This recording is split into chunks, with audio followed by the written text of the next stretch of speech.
নমস্কাৰ আপোনালোকে চাই আছে মাই নিউজ এনি ষ্টুডিঅ'ত মই ৰিমঝিম উপনিৰ্বাচনত কোনে মাৰিব শেষ হাঁহি কাইলৈ ঘোষণা হ'ব উপনিৰ্বাচনৰ ফলাফল পাঁচটাকৈ সমষ্টিত কাইলৈ ভোট গণনা গোখাইগাঁও ভৱানীপুৰ থাউৰা মৰিয়নি আৰু তামুলপুৰত ভোট গণনা প্ৰক্ৰিয়া পাঁচটা সমষ্টিত ৩১ জন প্ৰাৰ্থীয়ে প্ৰতিদ্বন্দ্বিতা আগবঢ়াইছিল আৰু ৭,৯৬,৪৫৬ গৰাকী ভোটাৰে নিৰ্ণয় কৰিব প্ৰাৰ্থীৰ ভাগ্য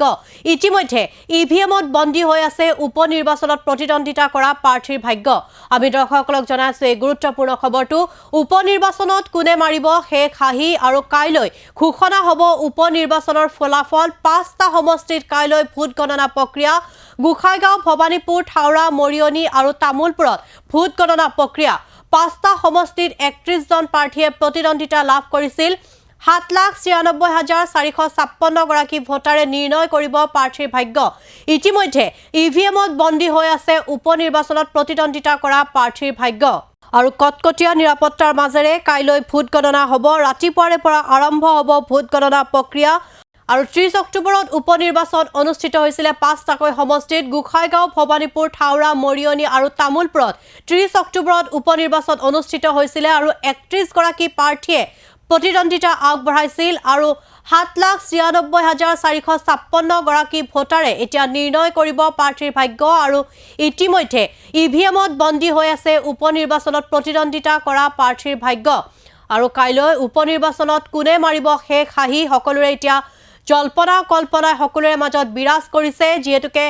কাইলৈ ঘোষণা কৰা হ'ব উপনিৰ্বাচনৰ ফলাফল ৰাতিপুৱাৰে পৰা আৰম্ভ হ'ব ভোট গণনা প্ৰক্ৰিয়া পাঁচটাকৈ সমষ্টিত কাইলৈ ভোট গণনা আৰম্ভ হ'ব আৰু কটকটীয়া নিৰাপত্তাৰ মাজেৰে ভোট গণনা প্ৰক্ৰিয়া আৰম্ভ হ'ব আৰু এতিয়া সকলো প্ৰাৰ্থীয়ে আশাবাদী থাউৰাত আশাবাদী বিজেপি প্ৰাৰ্থী সুশান্ত বৰগোহাঁই আৰু জয়ী হ'ব বুলি বিশ্বাস ৰাইজৰ দলৰ প্ৰাৰ্থী ধৈৰ্য কোঁৱৰৰো সেইদৰে মৰিয়নি সমষ্টিত ৫০ৰ পৰা ৫৫,০০০ ভোট পাব বুলি আশাবাদী বিজেপিৰ প্ৰাৰ্থী ৰূপজ্যোতি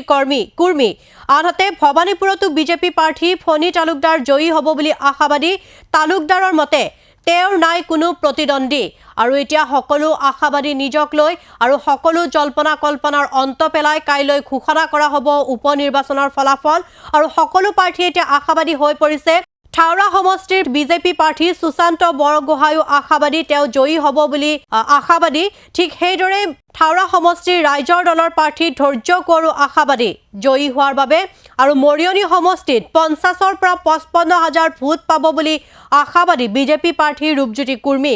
আনহাতে ভৱানীপুৰত বিজেপি প্ৰাৰ্থী ফণী তালুকদাৰ জয়ী হ'ব বুলি আশাবাদী তালুকদাৰৰ মতে তেওঁৰ কোনো প্ৰতিদ্বন্দ্বী নাই বুলি তেওঁ প্ৰতিক্ৰিয়া ব্যক্ত কৰিছে আৰু সকলো জল্পনা কল্পনাৰ অন্তত কাইলৈ ঘোষণা কৰা হ'ব উপনিৰ্বাচনৰ ফলাফল আৰু উপনিৰ্বাচনৰ যেহেতুকে কাইলৈ ফলাফল ঘোষণা কৰা হ'ব আৰু এই সন্দৰ্ভত আমি সবিশেষ তথ্য জানিম আমাৰ সাংবাদিক দীপাংকৰ তামুলীৰ পৰা দীপাংকৰ আপোনাৰ কাষলৈ আহিছো যেহেতুকে সকলো জল্পনা কল্পনাৰ অন্তত কাইলৈ ঘোষণা কৰা হ'ব উপনিৰ্বাচনৰ ফলাফল এই সন্দৰ্ভত শেহতীয়া কি তথ্য জনাব দীপাংকৰ হয় ৰিমজিম কাইলৈ ঘোষণা হ'ব উপনিৰ্বাচনৰ ফলাফল পাঁচটা সমষ্টিত উপনিৰ্বাচনৰ ফলাফল কি হ'ব কোনে মাৰিব শেষ হাঁহি কোনে পিন্ধিব বিজয়মালা আচলতে কাইলৈ নিৰূপণ কৰিব ৰাইজে কাক নিজৰ প্ৰতিনিধি হিচাপে বিচাৰে আচলতে কাইলৈ জল পটকৈ ওলাই পৰিব কোনে মাৰিব শেষ হাঁহি কংগ্ৰেছ বিজেপি নে UPPL ৰাইজৰ দল চাৰিটা দল আছে বা AIUDF আছে কোনে মাৰিব শেষ হাঁহি আচলতে কোনে পিন্ধিব বিজয়মালা কাইলৈ দিনটোতে স্পষ্ট হৈ পৰিব থাউৰা মৰিয়নি ভৱানীপুৰ গোখাইগাঁও আৰু তামুলপুৰ এই পাঁচটা সমষ্টিৰ প্ৰতি দৃষ্টি নিবদ্ধ থাকিব কাইলৈ সমগ্ৰ অসমবাসীৰ আচলতে কাইলৈ কংগ্ৰেছৰ যি প্ৰচাৰ আছিলে বিজেপিৰ যি প্ৰচাৰ ইমান দিনীয়া কষ্ট সকলো দলৰ ইমান দিনীয়া কষ্ট কিমান সাৰ্থক হ'ল সেয়া কাইলৈ নিৰূপিত হ'ব আচলতে ৰাইজে কাক নিজৰ প্ৰতিনিধি হিচাপে বিচাৰে কাইলৈ সকলো গোটেই ছবিখন ওলাই পৰিব আচলতে আজিৰ তাৰিখত যদি চাবলৈ যোৱা যায় পাঁচোটা সমষ্টিৰ ভিতৰত আটাইতকৈ লক্ষণীয় সমষ্টি বুলি আমি থাউৰা সমষ্টিক ক'ব লাগিব কিয়নো থাউৰা সমষ্টিটো এই কাৰণেই লক্ষণীয় হৈ পৰিছে থাউৰা সমষ্টিত আজি কোনে মাৰিব শেষ হাঁহি বা কোনে বিজয়মালা পিন্ধিব সেই ছবিখন কিন্তু আজি স্পষ্ট হোৱা নাই থাউৰাত সুশান্ত বৰগোহাঁই সমানে কিন্তু ধৈৰ্য কোঁৱৰৰ প্ৰচাৰ চলাইছিলে বা ৰাইজে কিন্তু এতিয়ালৈকে সেই ছবিখন স্পষ্ট হোৱা নাই এখন ধূসৰ ছবি দেখিবলৈ পোৱা গৈছে থাউৰা সমষ্টিত প্ৰতিদ্বন্দ্বিতা কিন্তু ধৈৰ্য কোঁৱৰ আৰু সুশান্ত বৰগোহাঁইৰ মাজতে যে হ'ব সেয়া নিশ্চিত তুমুল প্ৰতিদ্বন্দ্বিতা হ'ব এটা কথা ক'ব লাগিব, যিজনেই জয়ী নহওক কিয় কিন্তু খুব কম ভোটৰ ব্যৱধানত জয়ী হ'ব বুলি ৰাজনৈতিক বিশ্লেষকসকলে ক'ব বিচাৰিছে। খুব কম এটা ভোটৰ ব্যৱধানতে কিন্তু বিজয় প্ৰাৰ্থীগৰাকীয়ে আচলতে ওলাই যাব, সেইটো কথা ৰাজনৈতিক বিশ্লেষকসকলে ক'ব বিচাৰিছে। কিন্তু আটাইতকৈ লক্ষণীয় হ'ব পাৰে থাওৰা সমষ্টিটো তুমুল প্ৰতিদ্বন্দ্বিতা হ'ব। পুনৰ কৈছোঁ, তুমুল প্ৰতিদ্বন্দ্বিতা হ'ব থাওৰা সমষ্টিত। আজিলৈকে স্পষ্ট হ'ব পৰা নাই, বিজেপিৰ নেতাসকলেও ক'ব পৰা নাই যে আমিয়ে তাত থাওৰা সমষ্টিটো দখল কৰিম, বা ৰাইজৰ দলৰ নেতাসকলেও এতিয়ালৈকে ক'বলৈ তেওঁলোকে সক্ষম হোৱা নাই যে আমিয়ে সমষ্টিটো দখল কৰিম। গতিকে থাওৰা সমষ্টিটো আজি অস্পষ্ট হৈ পৰিছে, এখন ধূসৰ ছবি থাওৰা সমষ্টিটোত। ঠিক তেনেদৰে মৰিয়নি সমষ্টিটো কংগ্ৰেছ আৰু বিজেপিৰ মাজতে তুমুল প্ৰতিদ্বন্দ্বিতা হোৱাৰ সম্ভাৱনা আছে, যদিও ৰাইজৰ দলে কিছু প্ৰভাৱ বিস্তাৰ কৰিব। গতিকে তিনিকোণীয়া প্ৰতিদ্বন্দ্বিতা হ'ব মৰিয়নি সমষ্টিটোত। এতিয়ালৈকে মৰিয়নি সমষ্টিটোৰ ছবিখনো স্পষ্ট হোৱা নাই, যদিও একাংশই ক'ব বিচাৰিছে যে ৰূপজ্যোতি কুৰ্মীয়ে হয়তো শেষ হাঁহি মাৰিব। একাংশই ক'ব বিচাৰিছে, বা ৰাজনৈতিক বিশ্লেষক বা ৰাজনৈতিক নেতা কৰ্মীসকলে ক'ব বিচাৰিছে, বা নিৰপেক্ষ যিসকল বিশ্লেষক আছে তেওঁলোকে ক'ব বিচাৰিছে যে ৰূপজ্যোতি কুৰ্মীয়ে শেষ হাঁহি মাৰিব। গতিকে ঠিক তেনেদৰে ভৱানীপুৰতো একাংশই ক'ব বিচাৰিছে, আমি কোৱা কথা নহয়, ৰাজনৈতিক বিশ্লেষক বা ৰাইজৰ মত লৈ পেলাই আমি এইখিনি আপোনালোকক তথ্য দাঙি ধৰিছোঁ। ভৱানীপুৰতো ক'ব বিচাৰিছে যে ফণী তালুকদাৰে হয়তো শেষ হাঁহি মাৰিব পাৰে। ফণী তালুকদাৰ প্ৰচাৰত আগবাঢ়ি আছিল, গতিকে ফণী তালুকদাৰে হয়তো শেষ হাঁহি মাৰিব। গতিকে সকলো কাইলৈ দিনটোত ওলাই পৰিব, কাইলৈ ছবিখন স্পষ্ট হৈ পৰিব। তামোলপুৰ আৰু গোসাইগাঁৱত আমাৰ হাতলৈ অহা তথ্য অনুসৰি UPPLে শেষ হাঁহি মৰাৰ সম্ভাৱনা আছে, কিন্তু ৰাজনীতি হৈছে পানী তলৰ কাঁইট। গতিকে কোনো ধৰিব নোৱাৰে কোনে মাৰিব শেষ হাঁহি, সকলো ৰাইজে নিৰ্ণয় কৰিব। ৰাইজে EVMত ইতিমধ্যে বন্দী কৰিছে নিজৰ পচন্দৰ প্ৰাৰ্থীসকলক। গতিকে কাইলৈ আমি অপেক্ষা কৰিব লাগিব। আমি কেতিয়াও নিজৰ তথ্য আমি নিজৰ ফালৰ পৰা একো আমি ক'ব নোৱাৰোঁ। গণতন্ত্ৰত যিহেতু ৰাইজেই ৰজা, ৰাইজৰ প্ৰতিটো বাতৰিহে আমি আপোনালোকক দি আছোঁ, ৰাইজৰ প্ৰতি মুহূৰ্তৰ প্ৰতিটো খবৰ আমি যিহেতু দি আছোঁ, গতিকে ৰাইজৰ মত লৈ পেলাইহে আমি এইখিনি কথা কৈছোঁ। গতিকে পুনৰ কৈছোঁ, মৰিয়নি সমষ্টিত ৰূপজ্যোতি কুৰ্মীক একাংশই ক'ব বিচাৰে যে ৰূপজ্যোতি কুৰ্মীয়ে শেষ হাঁহি মাৰিব। থাওৰাৰ ছবিখন আজিলৈকে স্পষ্ট হৈ পৰা নাই। থাওৰা সমষ্টিটোত কিন্তু ৰাইজৰ দল আৰু বিজেপিৰ মাজতে তুমুল প্ৰতিদ্বন্দ্বিতা হোৱাৰ সম্ভাৱনা আছে। ভৱানীপুৰত বিজেপি হয়তো একাংশই ক'ব বিচাৰিছে, একাংশ ৰাজনৈতিক বিশ্লেষক বা নিৰপেক্ষ যিসকল ব্যক্তি আছে তেওঁলোকে ক'ব বিচাৰিছে ভৱানীপুৰত হয়তো ফণী তালুকদাৰে পুনৰ শেষ হাঁহি মাৰিব, বা ফণী তালুকদাৰে পুনৰ বিধায়ক হিচাপে নিৰ্বাচিত হ'ব। সেয়া কাইলৈ আচলতে ওলাই পৰিব কোনে মাৰিব। কিন্তু তামোলপুৰ আৰু গোসাইগাঁৱত UPPLৰ প্ৰাৰ্থী দুগৰাকী আগবাঢ়ি আছে বুলি একাংশ ৰাজনৈতিক বিশ্লেষক বা একাংশই ক'ব বিচাৰিছে। গতিকে পুনৰ কৈছোঁ, সেয়াও কাইলৈ ওলাই পৰিব কোনে মাৰিব শেষ হাঁহি। কিন্তু এটা কথা দেখা যাব যে এইখন আচলতে সন্মানৰ যুঁজ, এই উপনিৰ্বাচনখন সন্মানৰ যুঁজ হিচাপে লৈছে শাসক বা বিৰোধীয়ে। হিমন্ত বিশ্ব শৰ্মা নেতৃত্বাধীন চৰকাৰখনক ৰাইজে কিমান ভাল পাইছে বা ৰাইজে কিমান বেয়া পাইছে, হিমন্ত বিশ্ব শৰ্মাৰ এই মুখ্যমন্ত্ৰিত্বৰ এই সময়ছোৱাক ৰাইজে কেনেধৰণে লৈছে, কিন্তু এই উপনিৰ্বাচনটোতে নিৰ্ণয় হ'ব বুলি কিন্তু একাংশই ক'ব বিচাৰিছে। হিমন্ত বিশ্ব শৰ্মাক কিমানে ভাল পাইছে এয়া, বা হিমন্ত বিশ্ব শৰ্মাৰ নেতৃত্বাধীন চৰকাৰখনক কিমানে ভাল পাইছে মূল্যাংকন কৰিব আচলতে উপনিৰ্বাচনটোৱে। আৰু এটা কথা ক'ব লাগিব, আৰু এটা কথা অতি লক্ষণীয় হৈ পৰিছে, ভূপেন বৰাৰ সভাপতিত্ব।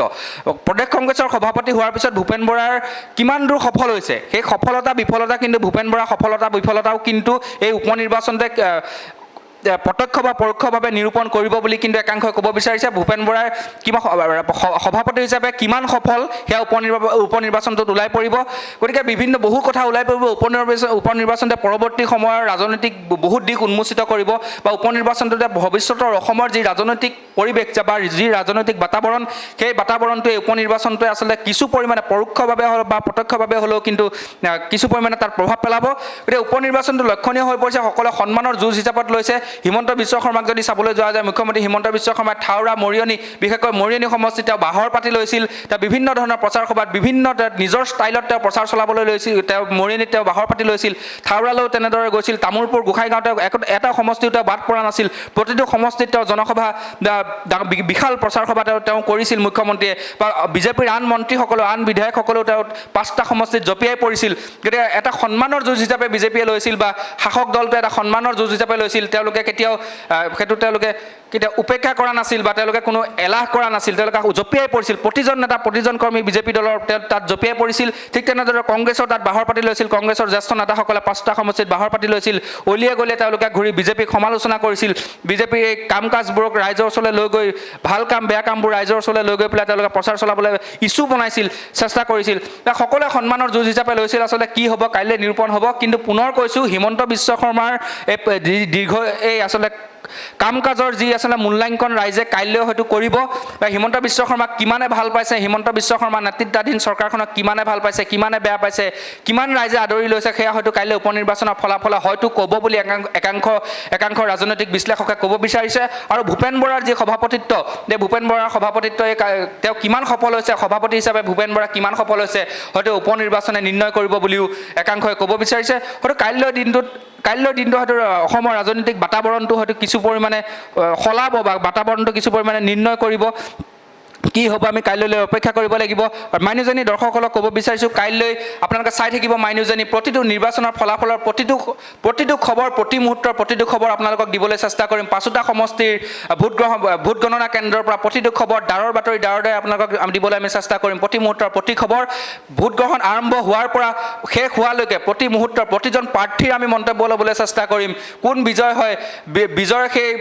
সেই মুহূৰ্ত আপোনালোকক দেখুৱাবলৈ আমি চেষ্টা কৰিম প্ৰতি মুহূৰ্ত আপোনালোকে চাই থাকিব মাই নিউজ জেনি গতিকে পুনৰ কৈছোঁ কাইলৈ এটা আচলতে বিগ ডে বুলি ক'ব লাগিব কাইলৈ বিগ ডে অসমৰ ৰাজনীতিৰ বাবে আচলতে কাইলৈ এটা অতি লক্ষণীয় দিন হ'ব গতিকে প্ৰতিটো খবৰ আমি কাইলৈৰ দিনটোৰ প্ৰতিটো খবৰ আপোনালোকক দিবলৈ চেষ্টা কৰিম গতিকে চাই থাকিব মাই নিউজ জেনি ধন্যবাদ দীপাংকৰ আমাক সবিশেষ জনোৱাৰ বাবে আৰু আমি দৰ্শকসকলক জনাই আছো সকলো জল্পনা কল্পনাৰ অন্তত কাইলৈ ঘোষণা কৰা হ'ব উপনিৰ্বাচনৰ ফলাফল উপনিৰ্বাচনত কোনে মাৰিব শেষ হাঁহি তাকে লৈ এতিয়া সকলোৰে মাজত প্ৰশ্ন উত্থাপন হৈছে পাঁচটাকৈ সমষ্টিত কাইলৈ ভোট গণনা প্ৰক্ৰিয়া গোসাইগাঁও ভৱানীপুৰ থাউৰা মৰিয়নি আৰু তামুলপুৰত ৰাতিপুৱাৰে পৰা আৰম্ভ হ'ব ভোট গণনা পাঁচটা সমষ্টিত ৩১ গৰাকী প্ৰাৰ্থীয়ে প্ৰতিদ্বন্দ্বিতা আগবঢ়াইছিল ৭,৯৬,৪৫৬ গৰাকী ভোটাৰে এতিয়া নিৰ্ণয় কৰিব প্ৰাৰ্থীৰ ভাগ্য আৰু এতিয়াৰ বাতৰিৰ পৰা মই ৰিমঝিমে বিদায় লৈছো ধন্যবাদ চাই থাকিব মাই নিউজ এনি